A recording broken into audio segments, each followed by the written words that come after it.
standar kompetensi kelulusan atau SKL, B. standar isi, dan C. standar proses. A. Elemen kurikulum 2013. Elemen kurikulum 2013 dalam rekonstruksi kompetensi mencakup sikap, pengetahuan, dan keterampilan. Kompetensi sikap mencakup sikap spiritual KI1 dan sikap sosial KI2. Sikap spiritual KI1 untuk mencapai insan yang beriman dan bertakwa kepada Tuhan Yang Maha Esa. Sikap sosial KI2 mencapai insan yang berakhlak mulia, sehat, mandiri, demokratis, bertanggung jawab. Kompetensi pengetahuan KI3 untuk mencapai insan yang berilmu. Kompetensi keterampilan 4 untuk mencapai insan yang kreatif.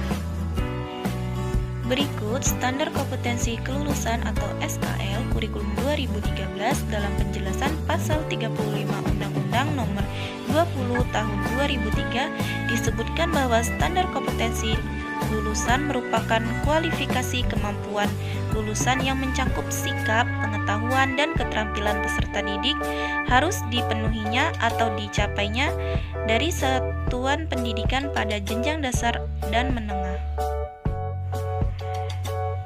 Standar isi kurikulum 2013 untuk elemen standar isi, kedudukan mata pelajaran kompetensi yang semula diturunkan dari mata pelajaran berubah menjadi mata pelajaran dikembangkan dari kompetensi. Untuk pendekatan yang dilakukan adalah jenjang SD, tematik terpadu dalam semua mata pelajaran. Jenjang SMP, kompetensi dikembangkan melalui mata pelajaran. Berikut standar proses kurikulum 2013. Yang pertama, standar proses yang berfokus pada eksplorasi, elaborasi, dan konfirmasi. Dilengkapi dengan mengamati, menanya, mengelola, menyajikan, menyimpulkan, dan mencipta. Yang kedua, belajar tidak hanya terjadi di ruang kelas, tetapi juga di lingkungan sekolah dan masyarakat. Yang ketiga, guru bukan satu-satunya sumber belajar. Yang keempat, sikap tidak diajarkan secara verbal tetapi melalui contoh dan teladan. B. Elemen kurikulum darurat adalah salah satu pilihan yang bisa diambil satuan pendidikan yang melakukan pembelajaran jarak jauh atau PJJ untuk jenjang PAUD, SD, SMP, SMA, SMK, sehingga para pendidik akan fokus kepada kompetensi yang esensial dan kompetensi yang menjadi prasyarat untuk kelanjutan di tingkat selanjutnya. C. Berikut elemen pada kurikulum Merdeka lebih menekankan pada profil belajar Pancasila atau PPP, merupakan bentuk penerjemahan tujuan pendidikan nasional. Tujuan dari profil Pancasila atau PPP yaitu sebagai referensi utama mengarahkan kebijakan-kebijakan pendidikan termasuk menjadi acuan untuk para pendidik dalam mengembangkan karakter serta kompetensi peserta didik. Berikut elemen yang ada pada profil Pancasila. 1. Beriman, bertakwa kepada Tuhan Yang Maha Esa dan berakhlak mulia. 2. Mandiri. 3. Bergotong royong. 4. Berkebinekaan global.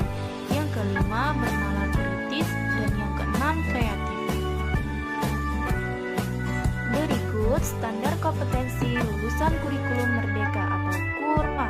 Standar kompetensi lulusan merupakan kriteria minimal tentang kesatuan, sikap, keterampilan, dan pengetahuan yang menunjukkan capai kemampuan peserta didik dari hasil pembelajarannya pada akhir jenjang pendidikan.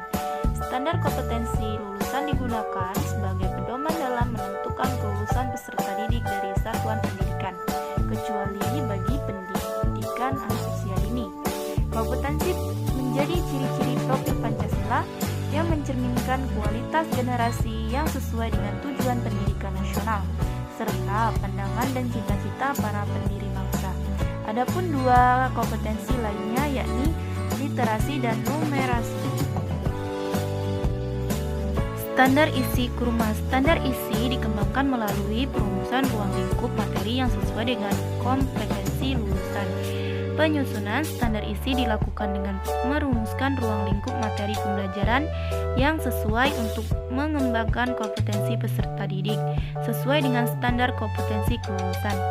Melakukan penyesuaian dengan kemajuan pembelajaran atau learning progression peserta didik pada setiap jenjang, merumuskan ruang lingkup materi pembelajaran yang memberikan fleksibilitas kepada pendidik untuk memfasilitasi peserta didik mengembangkan potensinya serta mengadopsi prinsip diferensiasi dalam mengembangkan ruang lingkup materi pembelajarannya.